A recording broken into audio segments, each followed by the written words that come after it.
Hello and welcome to another edition of the Catch-Up. Today, joining me on the bank is none other than England international, Leicester legend and modern day Ivan Marks, Mr. Rob Wootton. Rob? How you doing, mate? All right? That's an intro for you, That's mate, a beautiful intro. It's fantastic. Basically, the concept is I'm going to ask you a series of questions all about your life in angling. You can be as frank, honest and controversial as you like, mate. Let's start at the beginning. How did your life in angling begin?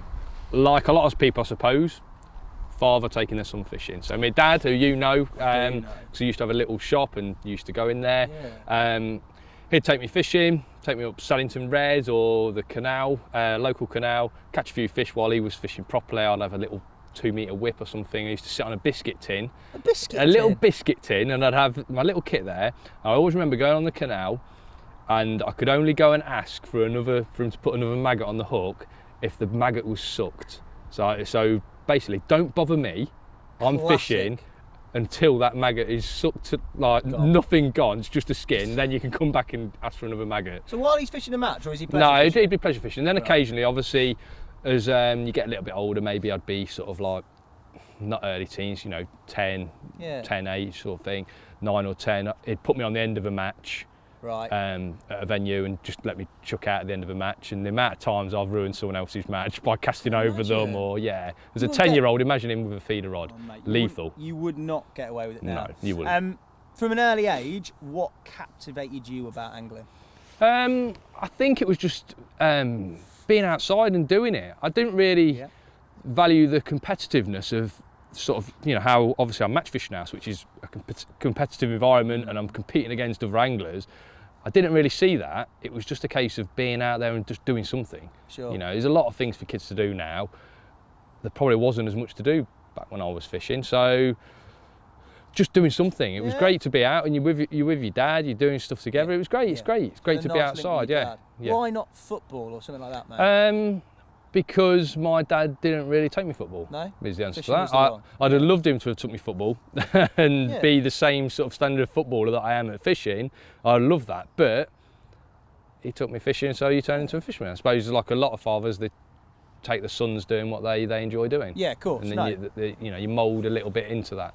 Big up Pete, your dad, he is a legend. I pestered him loads in that shot, mate, bless him. Yeah. He was your hero, wasn't he? He still is my hero. Yeah. Honestly, genuinely, if it wasn't for positive influences at the start of your fishing for me, because my father and that didn't go fishing, I don't think I'd be here now. And I suppose, he had that little shop and he helped a lot of people. He'd rather, maybe not the right way to run a business, but he'd rather people walk out the shop with something that was a tenner's worth of stuff that was the right stuff than 100 quid's worth of stuff that was the wrong stuff. And he lost so many sales doing that. But that's, that was obviously, he liked helping people, and he still does, likes helping people. Does a few junior teachings and stuff like that now, so it's good. Yeah.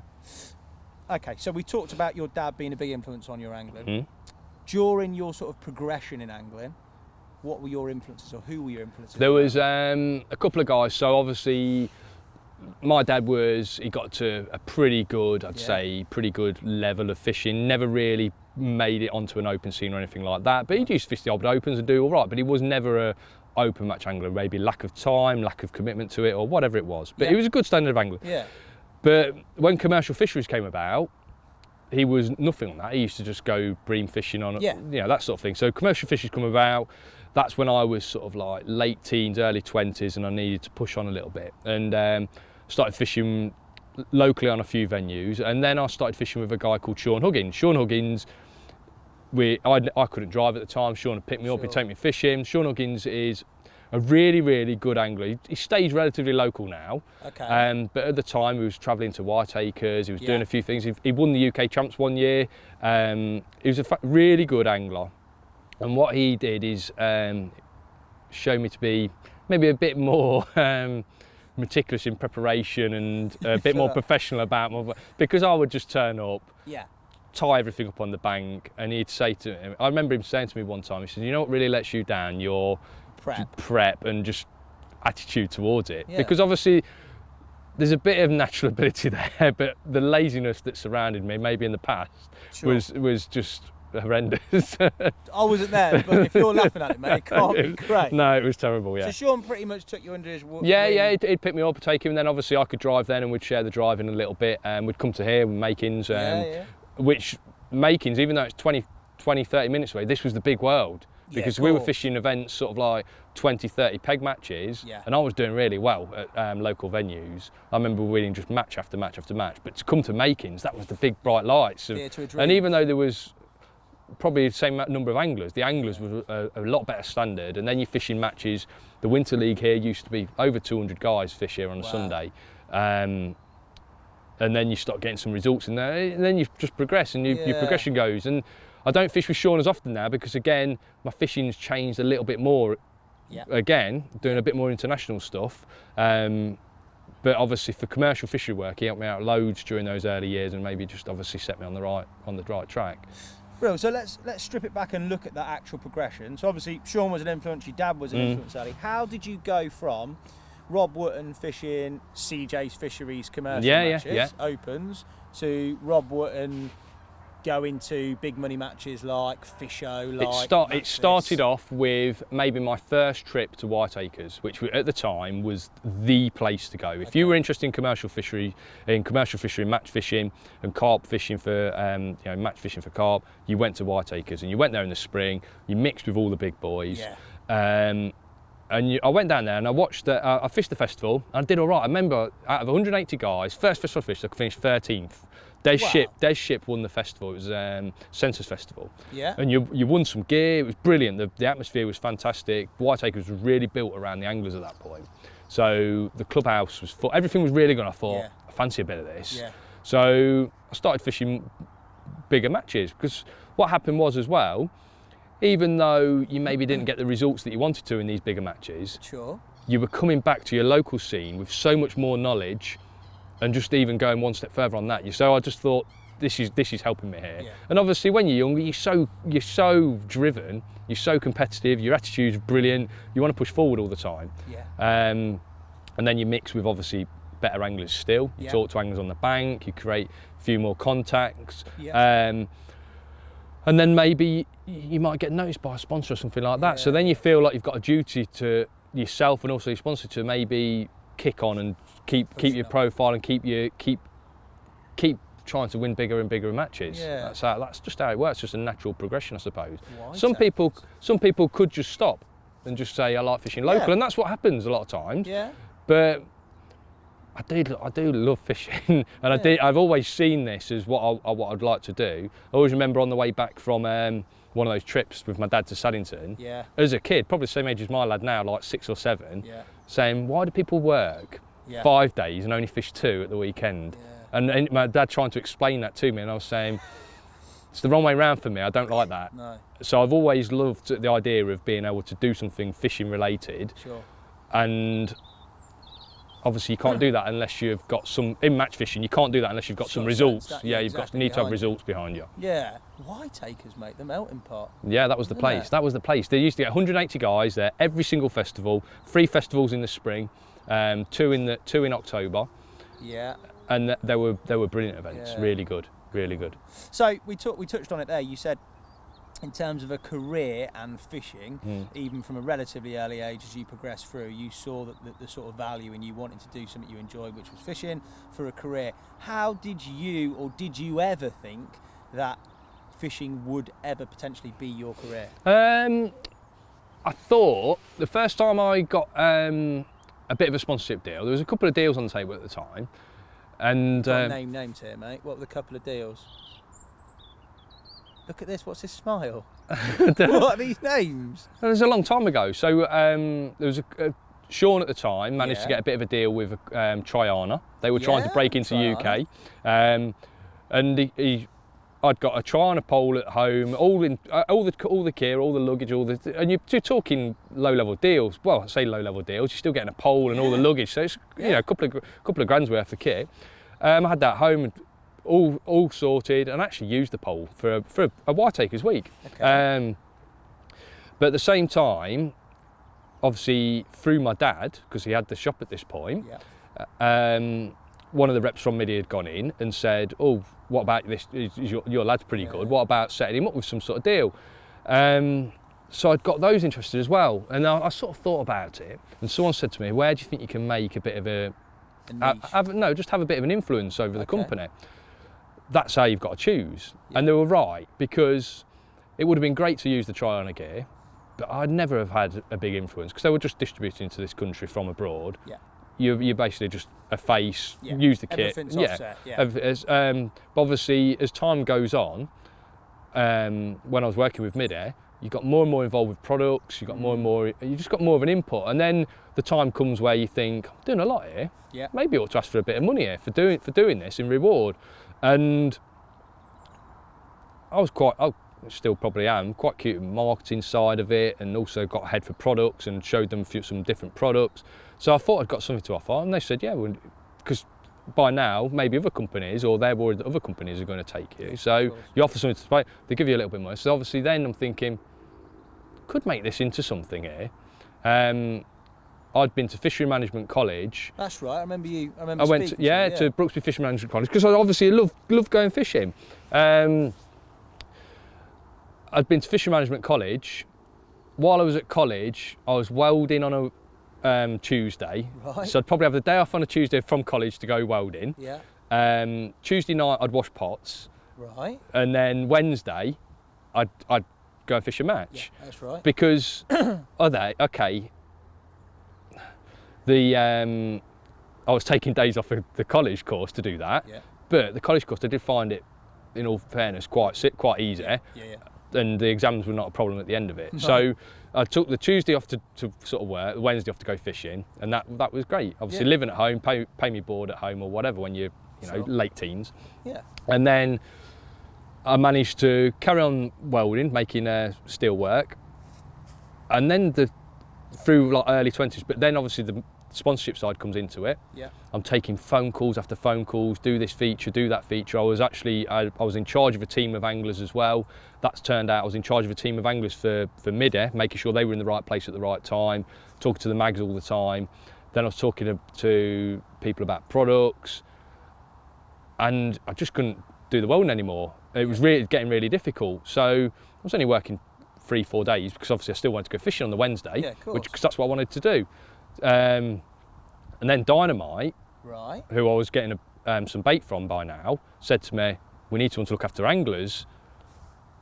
Can you do it? Yeah. I said, okay then, because I'm doing it already. I'll do it. Managed to get a bit of a tie-up with some anglers from each company. Yeah. And obviously, but now the phone calls had not doubled, but there was extra phone calls, there was extra aggro, and I just had to say, right, I'm going to have to just jump into it now and just forget leverage doing your that. Position, and I'm going, and I managed to make it work. Working for Midi and Dynamite, looking after their anglers, bit of money because obviously for my angling side of it, I'd make sure that was always split. So this is my money for being sponsored and being a consultant, and then this is my money for working for you, for looking after your media style thing. And then it's just obviously got progressed from there. Cool, so quite an organic growth, but always, even with like the backing of your college course, you always were going to go down some sort of fishery route. I love being out. I love doing it. I'll tell you what, even now I'm out a lot of days, whether I'm coaching, fishing a match, doing a feature video, whatever it is. Some days in the winter, I'm not going to lie to you, you're sitting there and it's a hard day, but it's far better than doing some of the jobs that some people have to do. And sometimes you have to pinch yourself and just think, this is a really nice lifestyle.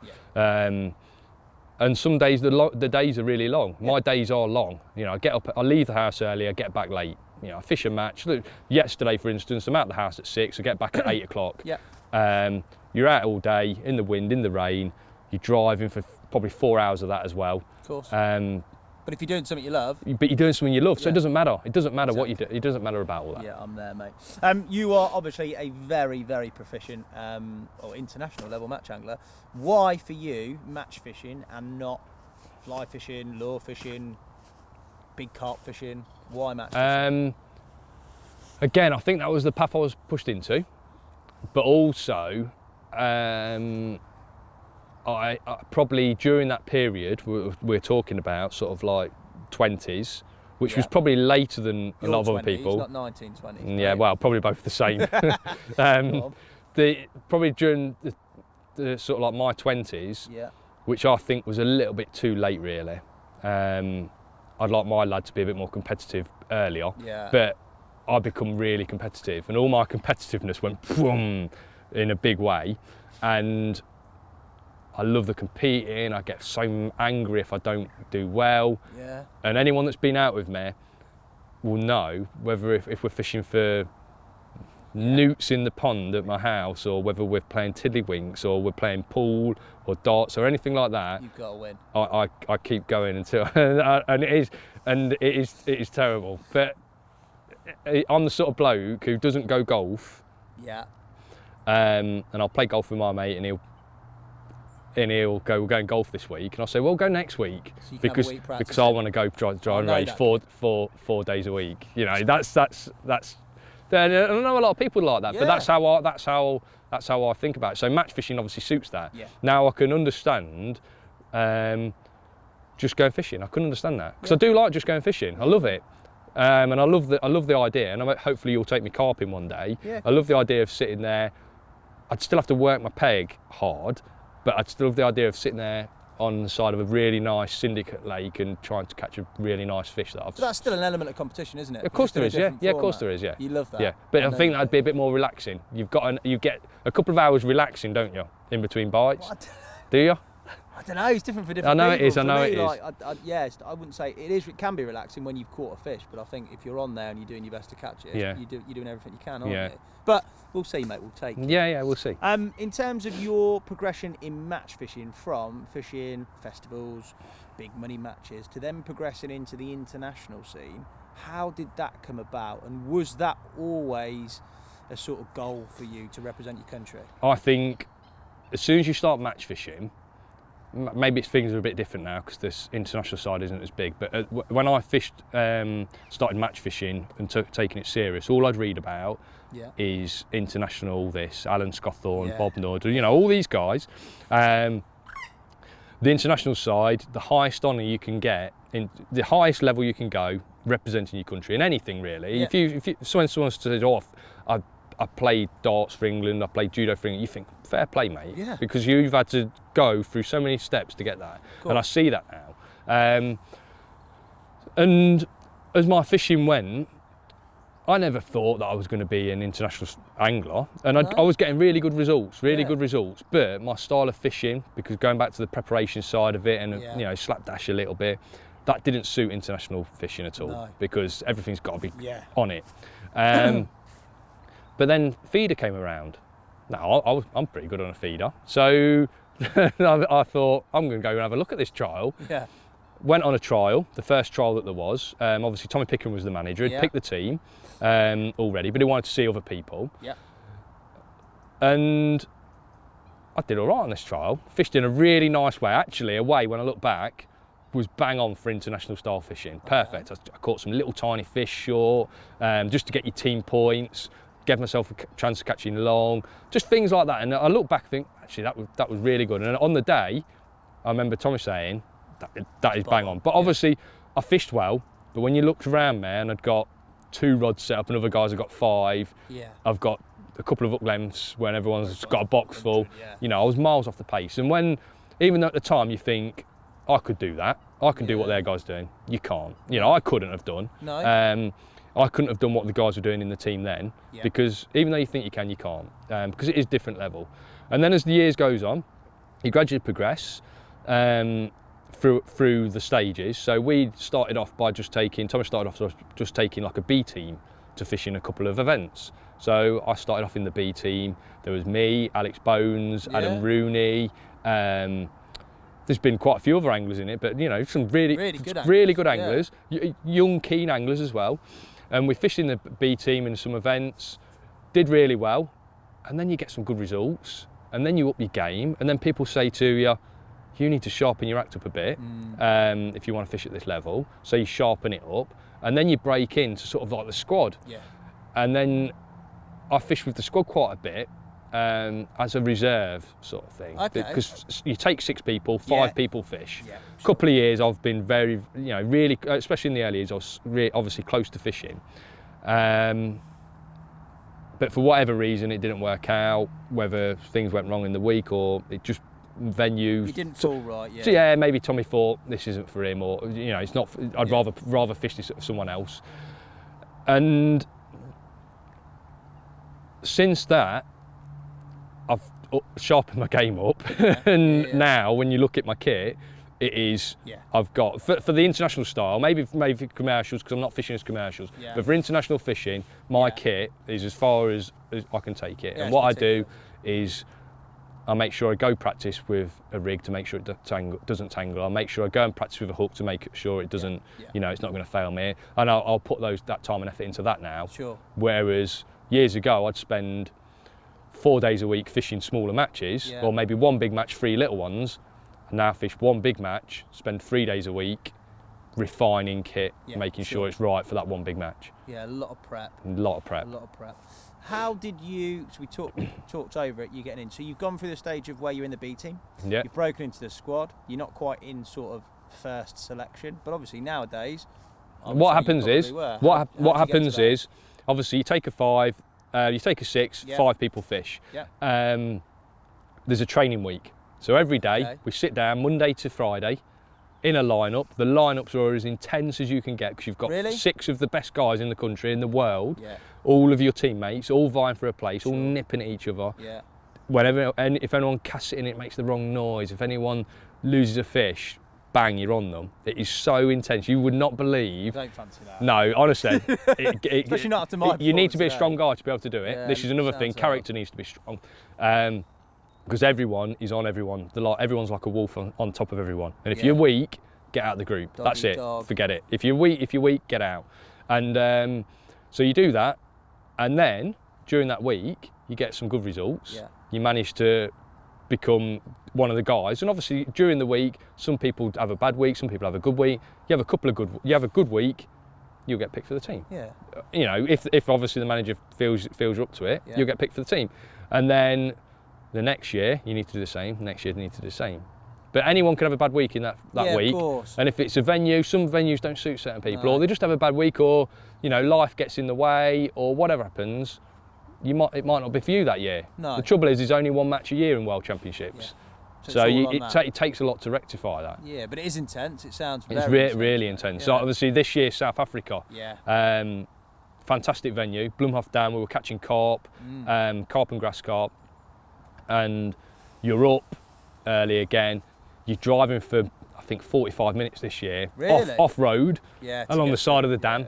But this is such hard work. But there's ostriches, there's jackals, there's gazelles, and you're driving past them on the side of this dam, and they're all running away from you, and the flamingos are flying off, and things like that. Man. And you just think, this is amazing. What an experience this is. And you're driving through South Africa, and you see some of the, I mean, obviously there's poverty, but there's all these experiences, and you think, it's brilliant just to do this. Yeah, how mega is this?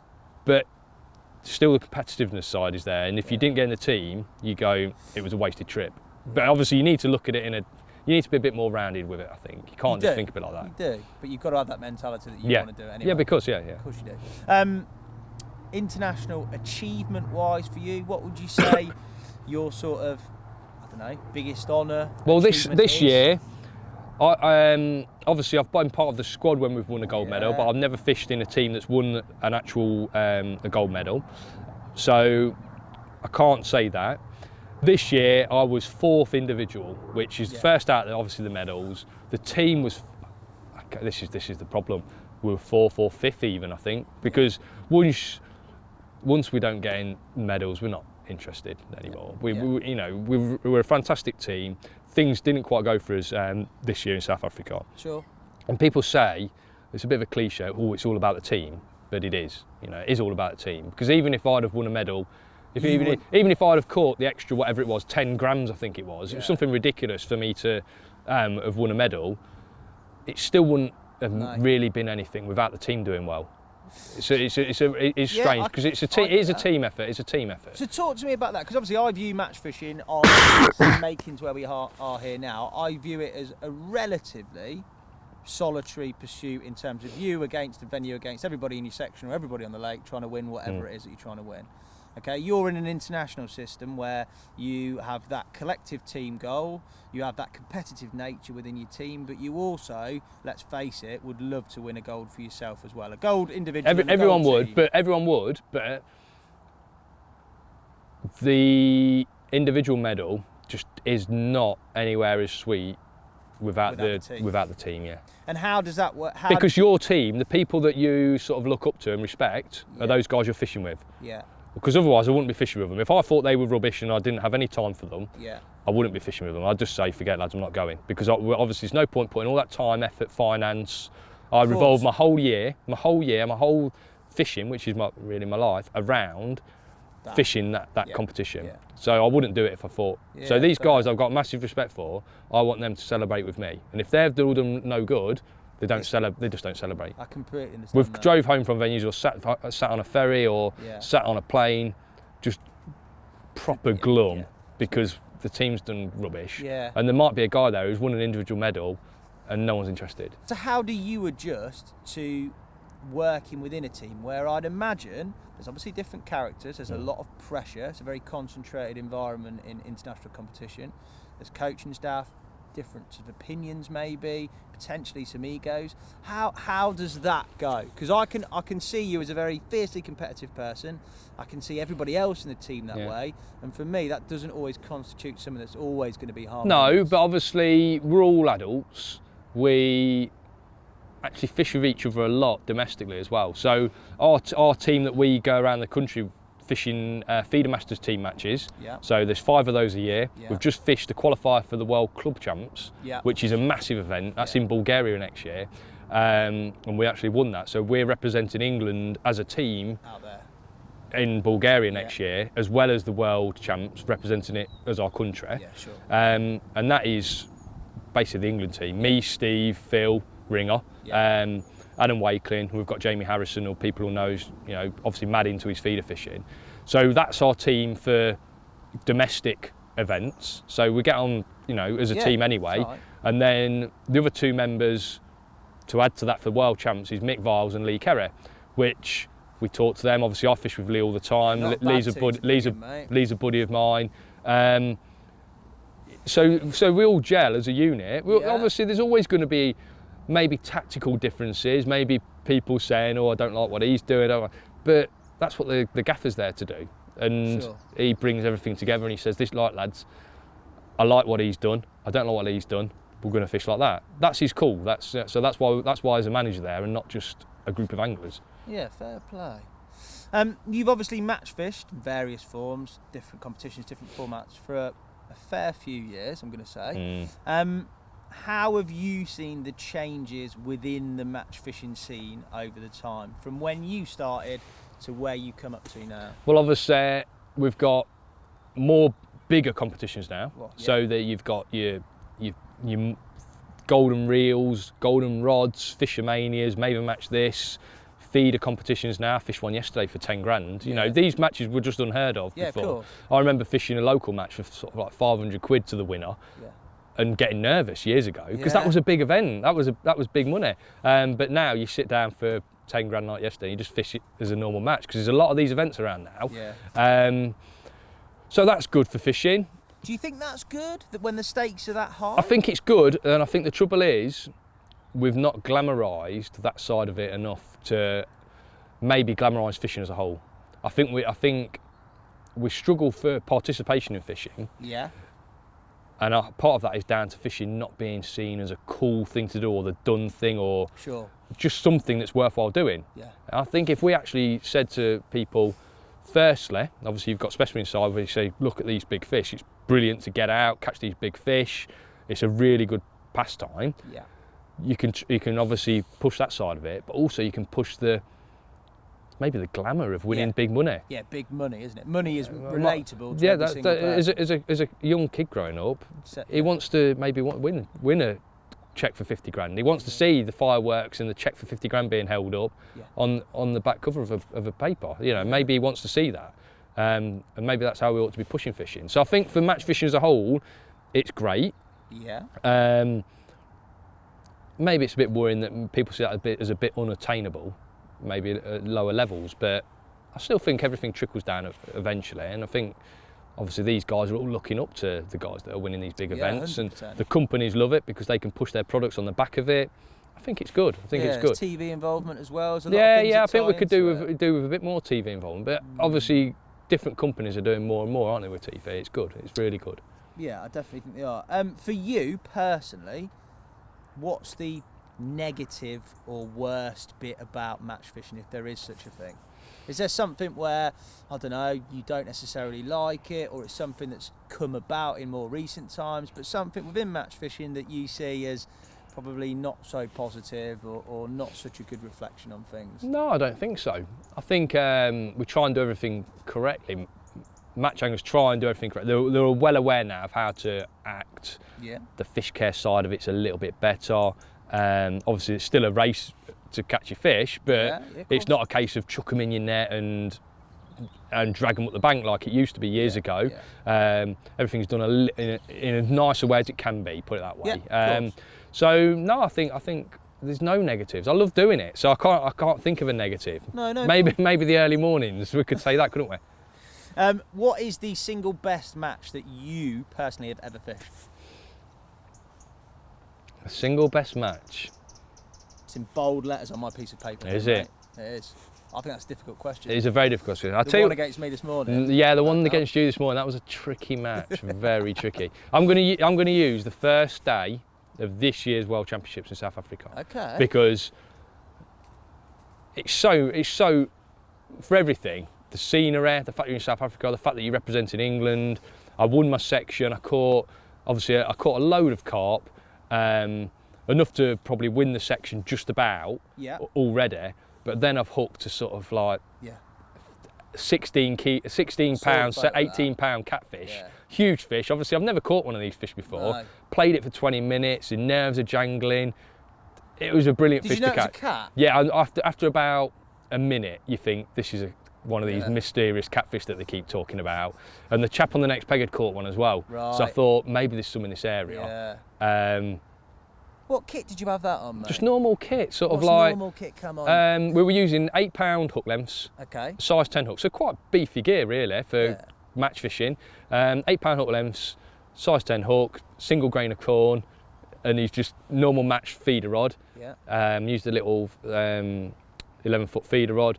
Obviously, bite like a carp, pulls the rod out of your hand. Of course it does. But we're fishing to a line clip, so obviously it's like that. Take your line clip off, manage to just get it off. And then it swims down 3 pegs, and if it catches anyone's line, they can have it. No, they don't have it, but it doesn't count, because if that interferes with their line, it doesn't count. Now it can go into their peg, but it can't cross their line. If they catch it, they'll disqualify it. So I'm just praying and praying, and it's gone so far down. And obviously then the locals have said Lee Kerry was running the bank for me. He's standing behind me. The locals have said, you can't, he won't catch it. And Lee says, why? He says, because you can't net them. You have to beach them. Because they're so big, you have to beach them up the bank. And he doesn't know, ha ha ha. That's what the locals would like. So, but Lee's heard all this anyway. So Lee shouted out, he said, Rob, you might have to beach it. But I'd set up an extra big landing net. Oh, good. Right? Because I'd seen these catfish, I'd seen the pictures of them. And I thought, my luck, I'm going to hook one. So I set up an extra big landing net as a spare. So I've got 2 landing nets set up. And Lee says, you might have to beach it. I've turned around, I've picked up the landing net, grinning away. And then obviously playing this fish, and it's just going around in circles eventually in front of me for sort of like 2 minutes. And then I've scooped it, and it was brilliant. The moment was brilliant, because Lee's on the phone to Dean, the manager. Right. He said, he's on the phone talking about beaching it. Am I allowed to do it? So he's saying, Dean, can Rob beach this catfish? He's got a catfish on. Can he beach it? Can he beach it? And the signal's a bit bad, and you can hear him back in the background say, sorry, I can't. Can he beach it? Can he? And I netted it, and he's gone, forget it. He's got it in the net. He's got it in the net. And obviously everyone then loved it, and it was brilliant, a brilliant moment. So obviously so memorable, and obviously it's fresh in my mind. So I'm going to say that match. That was the memorable match. Yeah, won the section. Did the job, isn't it? On the feeder gear. Maybe an AD live in South Africa. yeah, we'll get out there. Let's flip it on its head. The lowest moment or worst moment you've had match fishing on the bank? I've been in the van on the way home from some matches thinking, what is this? What am I doing? Is this all it's cracked up to be? And just thinking about just paying. So white takers used to really do it. If you had a bad week down there, it rained all week, you drew some terrible pegs, you finished 100th in the festival, and you just used to drive home thinking, and especially the festivals in October, because you fished all summer. You're probably a bit fished out. Yeah, you fished you've done a lot, haven't you? and then you go and have a bad week down there when you've been prepping for weeks, and you just think, what am I doing this for? I'll just go and get a proper job. I get that. And there's times like that. There's been loads of times like that. Yeah. Yeah. And when you've made mistakes and you just doubt yourself maybe, and you think, Yeah. I fished that wrong today. What is wrong with me? Yeah. Because you only get a small amount of time. You've got to make decisions so fast. And if you're not on your game or you make the wrong decision, it kills you because you drive home thinking, I got that wrong. Yeah. And I'm a terrible for kicking myself and really being critical of myself. I can well imagine. Yeah. Mate. The funniest thing you've seen on the bank match fishing? Funniest thing that I've seen Because there is. on the bank. We fished today. We had some fantastic banter. I'll tell you what it is.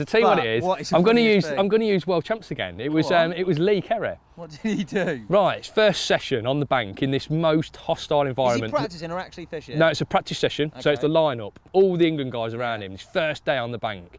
Bearing in mind, he's turned up as, I'm the master Lee Kerry, I'm superb, everything. Really building himself up. Is he giving it that? No, because he's so confident. And we all are. Listen. No, he's not giving it that quite as big as that. But obviously, he's so confident in his own ability, which you would be if you were good. And he sat down. Obviously, we're looking at Lee to bring these brand new ideas to the table, new rigs, new ways of doing things. This is fantastic. So he sat down next to me. Yeah. It goes, the lineup, it goes, Phil Ringham, me and Phil hammer each other. Quite often they split us up, me at one end, me at the other, because it's too much. So Phil Ringham, it might have been Steve Ringer. Phil was on the other side, they split us up. So Steve Ringer, me, Lee Kerry, and then I think Mick Viles, who travels with Lee Kerry, on the other side. Tommy's the manager, and Tommy's walking the bank. He's telling everyone what to do. You fish short, you try and catch these fish, you fish long. Oh, so you're giving some direction? Yeah, some direction. So the far bank on this venue, Ostolato Canal, is maybe 80 metres wide, which is fair old chuck with a feeder rod and feeder gear. Yeah. And we'd all been out practicing with it, and it's a fair old chuck with the rigs we're using anyway, because of World Champs rules. There's a lot of restrictions. So Lee's fishing short. All he was doing for like 2 hours is getting snagged up. This is he's only fishing like 10 metres out, trying to catch these little fish. It's a hard venue. Yeah. And we're chucking it long. I'd been out practicing, and my long chucking's pretty good. And I've been chucking it, bang, smashing, hitting the clip, lowering it in, beautiful. As if you placed it there. It's beautiful. And Lee goes on the next peg. And you can see he's raring to do something different, because all he's doing is getting snagged up. Yeah. And he thinks in his head, I'm going to show these guys about chucking. In his head, he's thinking that. So Tommy's come down to me and says, tell you what, Lee, do what you want now. You've had enough of that. It's a waste of time. It's too snaggy. So Lee put that rod down as fast as he can. Picked up his distance rod. And almost like a bit of, I'll show you how to do it. He's wound it back. We've gone, oh, not a stand-up cast. Bank's quite high behind you. Not a stand-up cast, Lee. And he's gone, you do not need to stand up for this distance. So we've gone, ooh, get him. And obviously Mick Viles, his travelling partner, his best mate, is going, have you heard this guy? Yeah. Even he's against him now. So that's his first time. He's wound up to gone back and he's had to stop. Then he's gone again. And we've gone, whoa, give it that. No.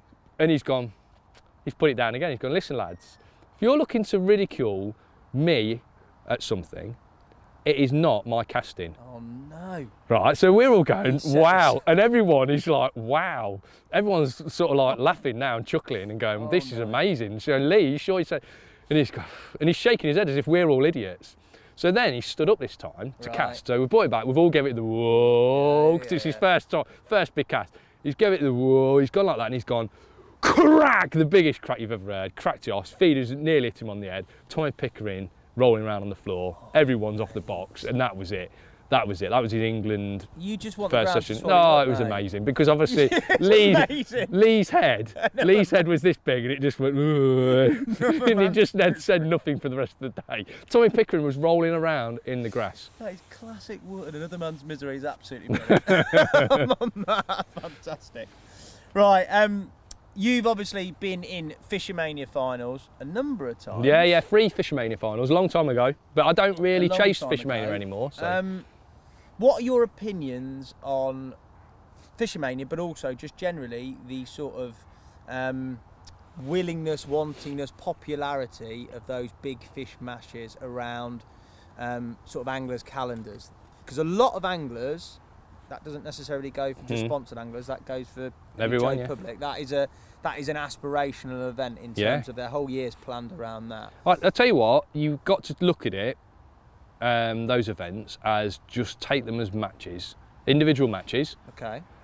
A lot of people chase the matches, and I never did that. Yeah. I never did that. What I used to do is go, I like that venue, I'll go on that qualifier, and I just used to treat it as a normal match. Sure. Obviously, I wanted to qualify and win, and when you get a chance of winning, you're trying to win. Yeah. But there's a lot of times you go and you just draw a peg, and you're not even going to catch out. But what I ended up doing in the early days when I did chase for a year or so, is either packing up and going home, or packing up early, or just not enjoying the day. So then after those first couple of years, I just said to myself, I'm going to fish matches on venues I enjoy fishing. Sure.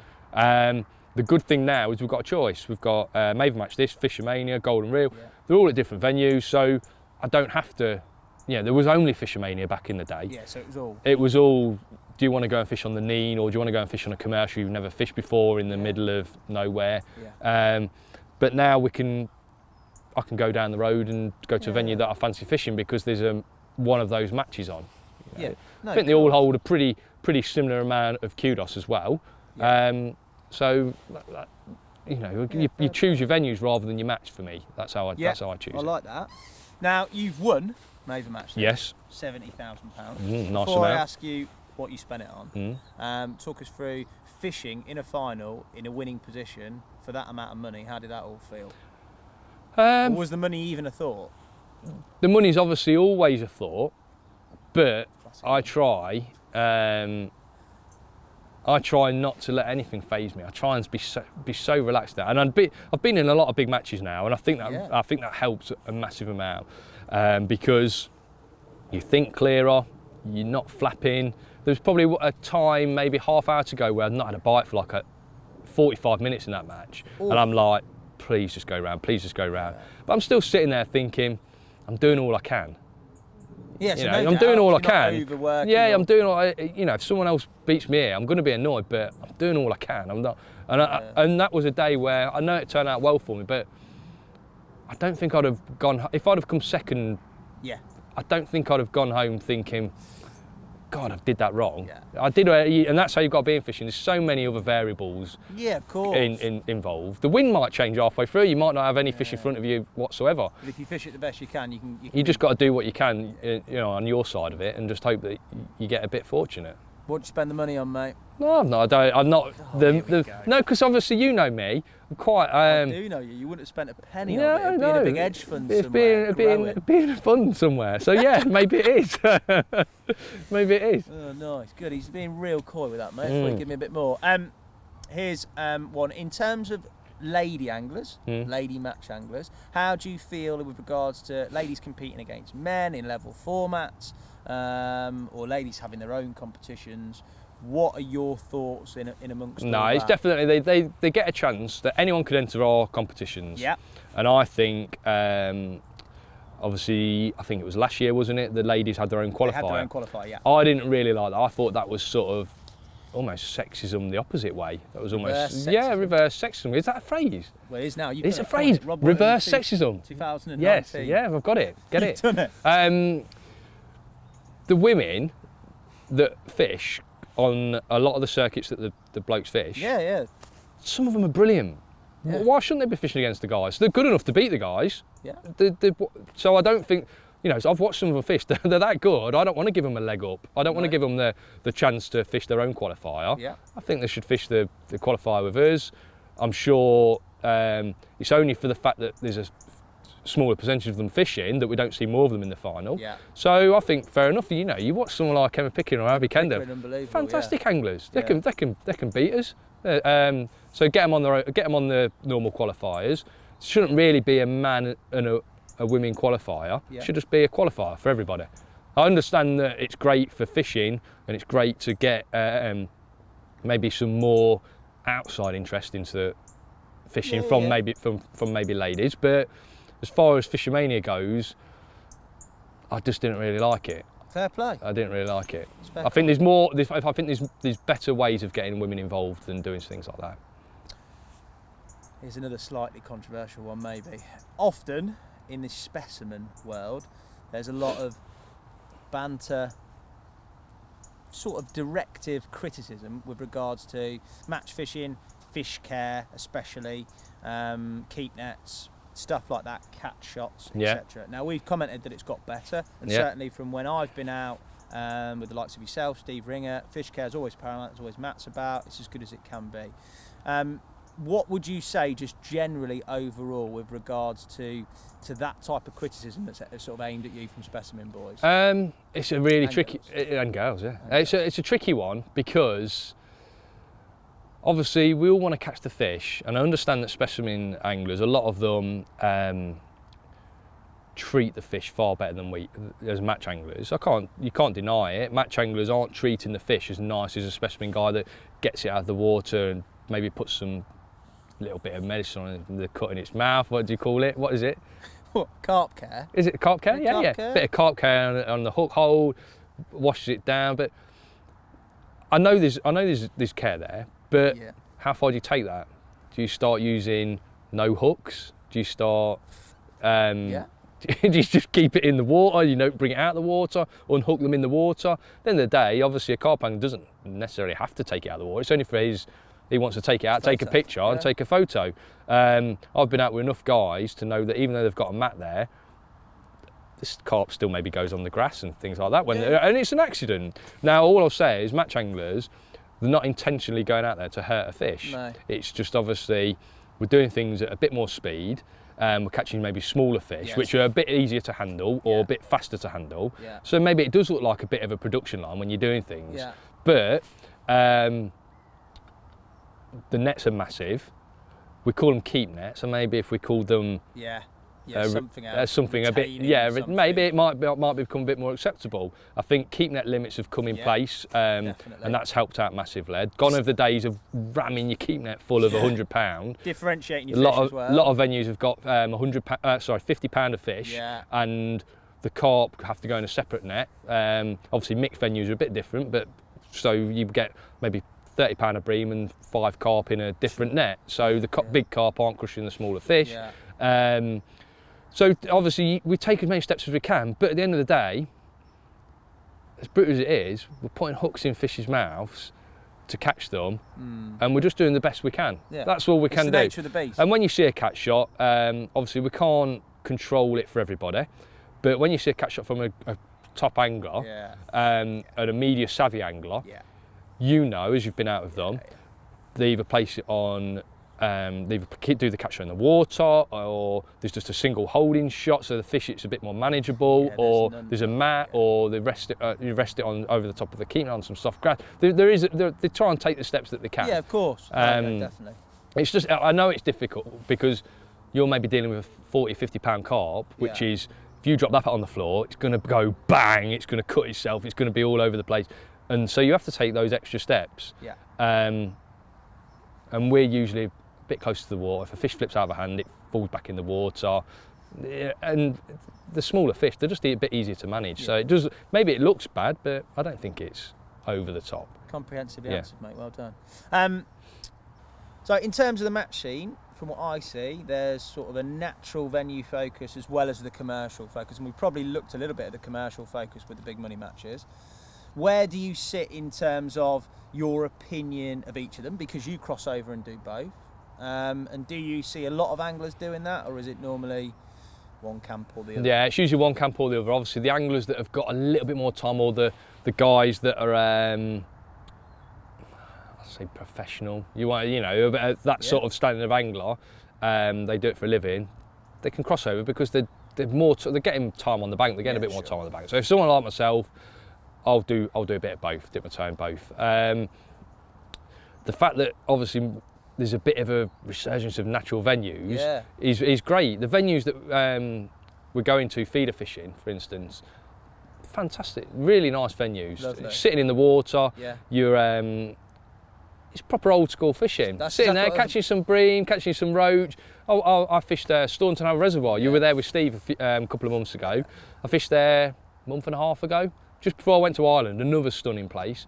And I was catching a roach up to a pound, pound and a half. I know. Bream, it's fantastic fishing. Brilliant, and as you said, that's perfect. Old school is exactly what it is. When I go back to talking about matches where I want to go fishing, that's where I want to go fishing. If someone said to me, would you go pleasure fishing on a venue, such as this, Makins, or would you go pleasure fishing to Staunton Harold, catching roach on a feeder that are sort of like over a pound and bream and skimmers, I'm choosing the Staunton Harold option. I'm choosing the res. So it's great that that's happened. Obviously, rivers have come around a little bit more recently. I think there's been a few bigger competitions based around rivers, so that's kicked that side of it on again. There's a bit of natural venue fishing now. It might not be like the fashionable thing to do, but it's good. It's good. I enjoy it, man. It's a really good day. It's a really good day. At a push, if you had to choose one, naturals or commercials? No, I choose naturals. Oh, good. But I understand that at the minute, the money's where the commercials is. Sure. But I choose natural venues. That's where our World Champs is focused around as well. A lot of big natural venues. I mean, some of them say it's natural, but they might be man-made, but they're classed as natural. Like a big canal, catching natural fish. Rather than. For you personally, what are your future match fishing targets? Is it to try and win Fishermania? Is it to carry on competing for you? No, it's World Champs. It focuses around the World Champs. It focuses about obviously staying in the team World Champs and maybe going on winning medals with the team. And also looking short term, we've got this World Club Champs next year. I do like team fishing. As we've mentioned, you can draw a bad peg in fishing, and you draw a lot of bad pegs. But over a team, it's unlikely you're going to get enough bad pegs to totally kill off your chances. So the team carries the bad pegs, and if you can come, you might not be able to win your section off every peg. Right. But if you can come third off a really bad peg, you've done your job for the team. And if all the other lads are on good pegs and they do well, you're on the podium at the end cheering, and you love it, even though you've not individually done great, but you've pulled your weight, you've done your bit for the team. And sometimes the third can be better than the first. Sure. Because the first could have been a flyer, and the third place could have been, well, you should have come last off that, and you come third. Well done, mate. One big catfish. Yeah, one lucky catfish. One big catfish. So you're associated now with Dynamite Baits.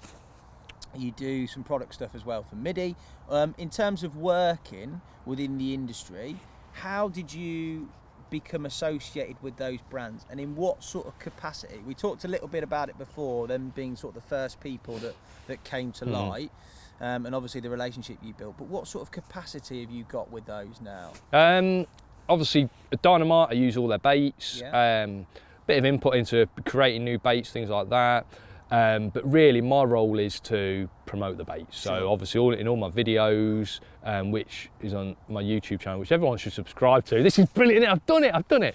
Everyone should subscribe to. So you look up Rob Wootton Fishing. Get that puller bung out, put him back in. You look up Rob Wootton Fishing on YouTube and you subscribe. That's what these guys should do, shouldn't they? Yeah, they should do. No, they should do it. They should do. YouTube channel. Not as good as ADTV. Well, it's probably a little bit better. So, so look up that YouTube channel. Yeah. Got it in again, if they didn't subscribe to ADTV, they wouldn't see this video, and then they wouldn't be able to subscribe to yours. No, that's a good point, isn't it? So you've always just subscribed to this. So obviously I promote them. I do a lot of videos, and obviously I'm using the kit. It's brilliant bait. I use it all the time, so they value that. That's the bait side, and then with a couple of other companies, it's not. It's quite a flexible situation. I use what kit I want to use. So I feel that some tackle might hinder me. Yeah. And some tackle is really good and I want to use it. Sure. That means I'd struggle really using one company's gear. I think I would anyway. You might be able to do it with a couple of companies, but I'd struggle using one company's gear. So I'm able to pick and choose now. Yeah. And I just have an agreement with a couple of companies that I promote their kit when I can. Yeah. So, and you use stuff that is conducive. for instance, you mentioned MIDI. I use their pole, I use their elastics, I use their line because it's really good stuff. Yeah. And I developed that pole years ago. Yeah. Why wouldn't I use it? Yeah. I've not got any fixed sponsor. Why wouldn't I use the kit that I've helped to develop years ago when I was with that company in a bigger capacity? So I don't want to be. I just don't think. Well, I'd say I don't want to be. There's not the money in match fishing at the minute for individual guys, where you can go, where you can give someone a massive lump sum to be their guy. And I'm not too sure I want to be the guy with logos all over me, promoting kit. And I just think it looks a bit blatant as well. So and when the guy's standing there in front of you, full head to toe with the sponsors gear on, and then he's telling you how to make this rig, which is all the same components that his company made. I just think it's a little bit, and I think so many people see through that now. I just think they see through it. So if I'm using different manufacturers' kit, hopefully the people that are watching my stuff or reading it on my Facebook and Instagram. Oh, here we go. Yeah. Hopefully they're getting a rounded more. They're thinking this guy's being honest with what he's using. I want to be that guy who's honest with what he's using. I massively respect that, and that's one of the good things about us as a retailer is that we're in a similar position. We don't have a certain brand. Yeah, of course. You get to see everything. Yeah. Which is refreshing, mate. Fast forward things into the more modern time. You run some unbelievable tuitions on match fishing. How have you enjoyed sort of bringing that to the forefront? And obviously you enjoyed doing them. Yeah. And an aspect of it of sort of your modern day. I'll tell you the tuitions I do now. I do 2 types of tuitions. Yeah. I steer away from the day-to-day coaching like a lot of guys do. Take one guy out, coach him. See you later, mate. Thank you very much. That was a wonderful day. I steer away from that. I've got a few guys that I'm taking on a bit of a progression. Okay. So these guys have 1 a month, 1 every 2 weeks, things like that when it's peak season. And some of these guys started out literally with a rod and a reel, or a net bag and a plastic box. You know, they started really raw. And now they're fishing in big events, events. So I like that. I like the fact that you're progressing these guys, and you take them out, you get to know the guys. It's great. You have a bit of banter on the back. It's good. You are actually coaching them then. Yeah. Just like in any sport, you're coaching them. And then me and Lee Kerry again, we do group sessions. Yeah. So we've chosen around the country. I think we've got one coming up in Boston. When does this go out? Probably the Boston one might have gone by then. November? Oh, maybe still in time for that, but I don't think there's any space on it anyway. So, rat in the reeds. One in the edge. Look, there he is. Oh, it's Roland. Roland rat. Here he is, Roland. So we do these group coaching sessions. We've chosen sort of like 5, 6, 7. Is he gone? I'm trying to remain some sort of. I think it's probably a vole, isn't it? It's not a rat. I bet it's a vole. It's pretty. No, I thought it was a vole. I thought that was a vole. That is the biggest vole. No, it's a vole. Water vole. It's a water vole. It's a water vole. No. Yeah, it was a big old vole. It was a big vole. It eats a lot of pellets, don't it? Yeah. Group coaching. Chose 5 or 6 premier venues where there's obviously some big matches, so it's really applicable to the guys. Me and Lee do the sessions, morning session. We take up to 15 guys. We don't really want any more than 15 guys because it becomes hard to get around everyone in the afternoon. I bet. But me and Lee take the sessions in the morning. We sit down just like I'm on my box here. Yeah. Show everyone for each venue there's just a different theme. So if we were to go to Boston, it might be long range method feeder fishing. Sure. Everyone will come with their kit. Yeah. Me and Lee would sit down. We'd talk through our kit, show the rod and reel, show the method feeder setup, how to tie the hook length, the distance the hair needs to be from the hook, all these little tiny intricacies. Yeah. Guys are there with pads, guys are there making notes on the phone, they're taking pictures of the rig. We show how to prepare the bait, we show what additives we use, because we're into additives now, because obviously the carp anglers are. How we do everything, how we set up, where to fish, distances, everything. So we do that for maybe it takes 2 or 3 hours doing that in the morning. Yeah. So guys are bringing stools to sit on, and we cast out, catch them a couple of fish to show it working as well. Yeah. Then in the afternoon, all the lads go back. They have a draw in the morning, but they all go back to their pegs. Sure. They all fish, and then we'll come out a bit of one-on-one. Yeah. So just introduce a bit more bait, mate. You need to feed a bit more bait. And we almost work as a team. So a bit Yeah. like our lineups on a World Champs, we'll work as a team. So we'll learn things as we're walking along, and we'll pass it on to the next guy. Yeah. And that's their chance also to ask us, Yeah, any little... am I tying this up right? Am I doing that right? Any specifics to I'm them? struggling with my casting. So you spend a bit of time with them. That's nice. And then, is it raining? Yeah. And then we'll have a weigh, not a weigh-in, but we'll have a look at each other's fish at the end of the day. Okay. Which is, again, really interesting. And we'll get everyone to look at each other's fish, and we'll get a group round. 'Cause that's what we do, again, in a big team match. And we have a debrief. So, you caught some big fish. This is why. Because you fed like this. You caught some little fish. This is why. Because you fished in this place. So, we'll learn something from that as well. So, we always work as a bit of a team in the afternoon. That's nice, Everyone mate. goes away happy with a goodie bag. It's a brilliant day. If anyone wants to get involved, That's another plug. this is another plug. I'll tell you what, there's everything, isn't it? I've sorted you right Yeah. out here. www.angling... Hang on, to that camera. To that camera. To that camera. www.anglingacademy.co.uk. Liam Rob Wootton coaching. It'll come up. And Do you know why he said book that a day. camera? Because he turned it off. I'm joking, mate. No, but they are Class. brilliant days. Yeah, it is. Um, Everyone has a good day. what would your advice be to a young budding match angler? Get on a coaching day with me and Lee. I knew it was going to come. That wants to follow in your footsteps, fish internationally, Right. do what you've done. What Right. would be your... First thing to do is obviously just absorb everything and immerse yourself into the whole game. Yeah. Because you see loads of kids now, they're so keen, it's brilliant. You see them Yeah. really keen. They've got to be looking at everything. They've got to be on the YouTube, watching. Come down to watch an open match at the weekend on venues and just sit behind one of the good guys and just say, can I sit behind you for a bit, mate? And just see, if as long as you're quiet and you sit well back, you'll see how they rotate lines and you'll see how they do everything. And you never know, that bloke might start talking to you and he might start inviting you to come and watch him again, and he might end up in a year's time taking you to matches, and he might be the bloke that teaches you. Yeah. And that's important, because if you can get in with a good angler, with a local level, whatever, if you can get in with a good angler, travel with them, you're sharing knowledge, you'll bounce ideas off each other, and you just start learning quicker. You know? Nice. And the world's a small place now. You can do whatever you want, can't you? Yeah, definitely is. You've obviously got a popular YouTube channel. Yeah, which everyone should subscribe to. What are your thoughts in terms of... Because you know my YouTube channel, Here we go. there's no bull on it. There's no use this, use that, use this. It's just kit that I use. That's why everyone should subscribe. No, it is a very good YouTube channel. I'm just conscious that we talked about it for 90% of this interview. I'm joking. You're obviously very good in front of camera. It's very well put across. What are your thoughts in terms of the whole YouTube, social media generation of anglers and that transition into match fishing? Well, you say there's a generation. You know, I mentioned it earlier. I'm being very... The first time I started doing videos a couple of years ago, you do a few videos, because really you should be, when you're a sponsored angler stroke consultant, you're getting paid, you need to be putting yourself out there a little bit more. So you do a few videos, set up a bit of a channel.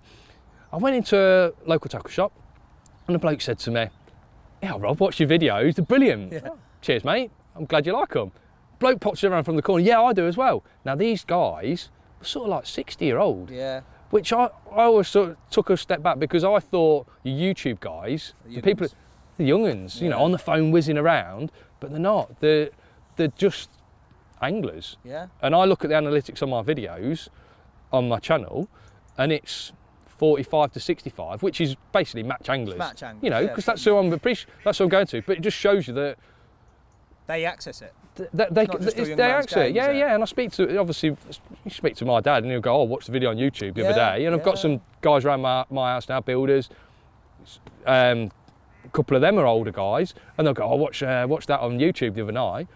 I don't think there's a generation. I think it's just a whole, scene. A scene. It's a scene. Maybe it's obviously things like Instagram. You know, I'm on Instagram. Instagram. This is becoming a farce. No, I'm joking. You know, and there's obviously Instagram, which is a little bit more whiz kiddie and a bit seen a little bit more. Kiddie. Do you know what whiz kiddie? Old school. What do we have? Anti-sexism and whiz kiddie. We've had that. Whiz kiddie. Might take that. So Instagram is maybe a little bit young. Yeah, it's probably not applicable to a lot of maybe older guys, but I think Facebook's there, YouTube's there. It's there. Yeah, it's good. Yeah, it's brilliant. And you see, the only thing I will say is, you see some YouTube anglers. Yeah. They know what to do. It's a bit like putting your sat nav in your car. You get to the destination and everything's brilliant, but you don't know really how you've got there. So you see these YouTube anglers, and I take them coaching, and you see them, and they've got the rigs and they've got everything, but they're lost if it doesn't quite don't go to plan. Yeah, that's the problem. Black and white. Yeah. They don't know what the next move is. They don't know to tweak that bit of depth, or they don't know to change your feeding because they've only seen it once on the YouTube. And they might have gone to a brilliant venue, tried it out, and caught a load of fish. But the next time it's slightly different. They don't know how to get to that. It's defined, isn't it? So match fishing obviously takes a load of preparation outside of actually fishing. As well as travel, as well as long days that we talked about, as well as tuitions. How have you managed to balance all that in with family life, a couple of nippers, dog? I think it'd be really difficult for me to compete on the international scene anyway without being actually in the game. You know, actually taking something out of fishing and fishing all the time. If I was a 5-day-a-week working an office guy, I just don't think I'd have the time to do it. So I spend my time, maybe I'll dedicate an afternoon a week to doing my kit, whereas I appreciate a normal bloke, he can't do that, he's got to go work. So that's how I do things. I'll try and dedicate an afternoon a week to doing my kit. I might have to dedicate a day a week to writing and editing, or things like that, writing and editing videos, but afternoon a week has to go on kit, and kit, my kit's important. Getting everything right is important. How does that fit in with family life and stuff? Family life, it's really good because my wife works 3 days a week. Yeah. I try and spend as much time with my lads as possibly can, and I do spend a hell of a lot of time with them. If I haven't got a big match, or if I can, and maybe I do sacrifice time, maybe practicing or something like that, because I'd rather spend time with my lads. I think it's really important. I do think that's really important. So we go away on quite a few holidays, and also I try and be at home for as much as I can. I always put them to bed. I'm always there in the morning. I walk. If 9 times out of 10 it's me who walks my lad to school, because the school's only at the end of the road, and I try and do all that. You know, as soon as I get in tonight, we'll be wrestling until I put in bed. And quite often during the day, my wife's working. Tomorrow, my wife's working. I haven't got anything major to do. I haven't got a match this weekend, so I'll have the youngest one all day, so which is great. I love having him all day. Some people might go, "I've got kids tomorrow." I love having him all day, and that probably happens maybe twice a week. Yeah, they're brilliant. And I've had to forfeit, as I said earlier, I've had to forfeit fishing maybe those 2 local matches during the week. But I spend that either with my family, maybe spend an afternoon, and also when he has a kip in the afternoon, type a few up downstairs. Yeah, happy days. Yeah, nice.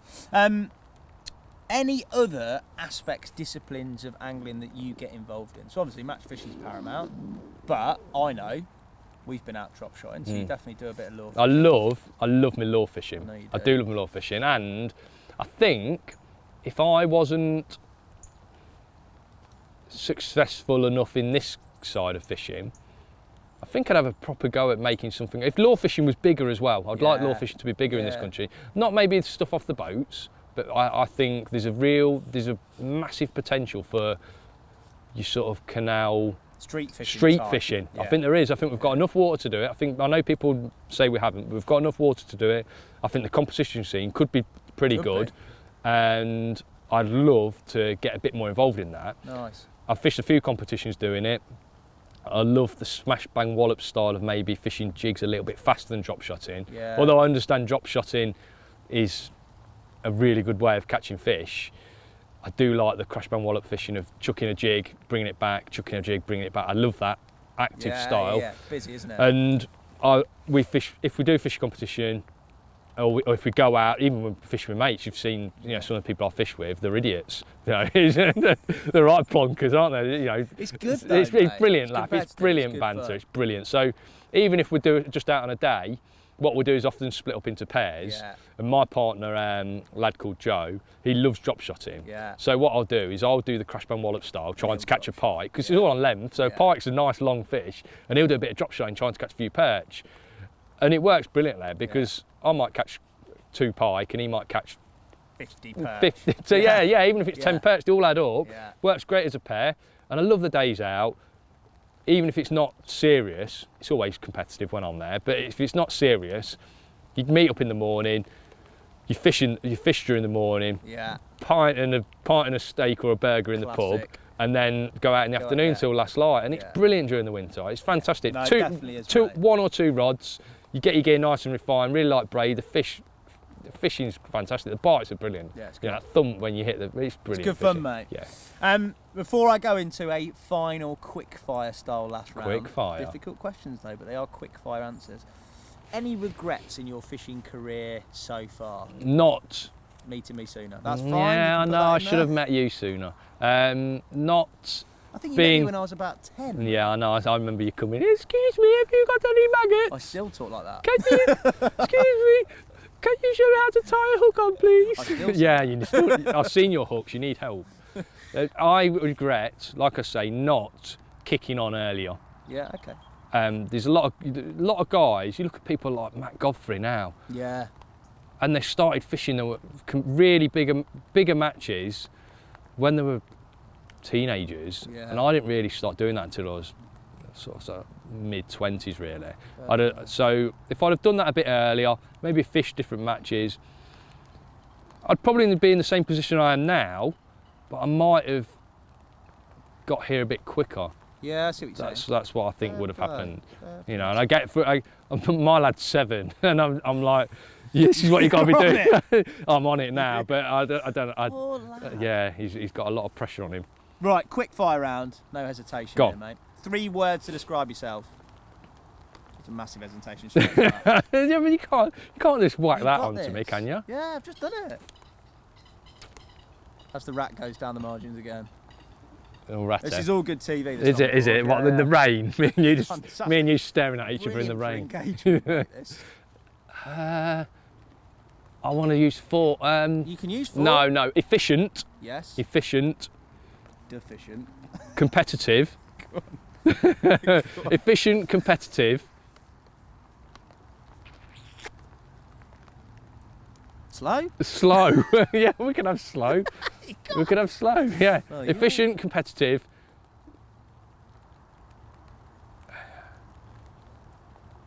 Organised? Am I organised? Yeah, maybe. Yeah, we could say that. Efficient, competitive. Efficient, competitive. Just keep saying these words. Charismatic. We'll say charismatic. Brilliant. That's maybe. Yeah. Favourite match venue? Favourite match venue. Repeat the question, put themselves some time. It's a good quick fire round this, mate. It's longer than your whole interview. Favourite match venue, favourite match venue, favourite match venue. Favourite match venue. Favourite match venue. Say what you see. God. Phone a friend? 50-50? Favourite match venue. Wow. Favourite match venue. Quick fire. You are killing me. Favourite match venue. Say Southfield Reservoir. Nice and fair. Yeah, nice and fair. Hard but fair. Pole or feeder? Feeder. Natural or commercial? Natural. We're flying. Best angler you've shared the bank with? Shared the bank with?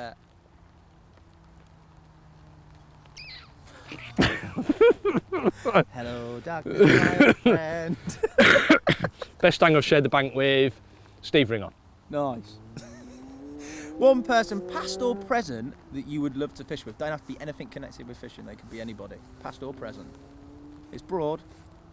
I said before David Beckham. Dave, you did. Yeah, no, not to you, but in the past I've said it on different things like that. Is it David Beckham? I think it might be, because I just think it's different, isn't it? I just meet the same people all the time. Yeah. So you just imagine just like sitting there and go, "Oh, Dave? Oh, Dave Beckham, he's on the next peg, yeah." That'd be pretty cool. Any good Dave? Any good Dave? Yeah, no, yeah. Nice bit of fishing. Yeah. Get him out. Last question. What would you say is your greatest achievement? My greatest achievement in life? It's the children, isn't it? It's cliche, isn't it? Nice, that's good, mate. That's cliche. Rob, an education and a privilege, mate. Beautiful. Thank you very much. Yeah, no problem.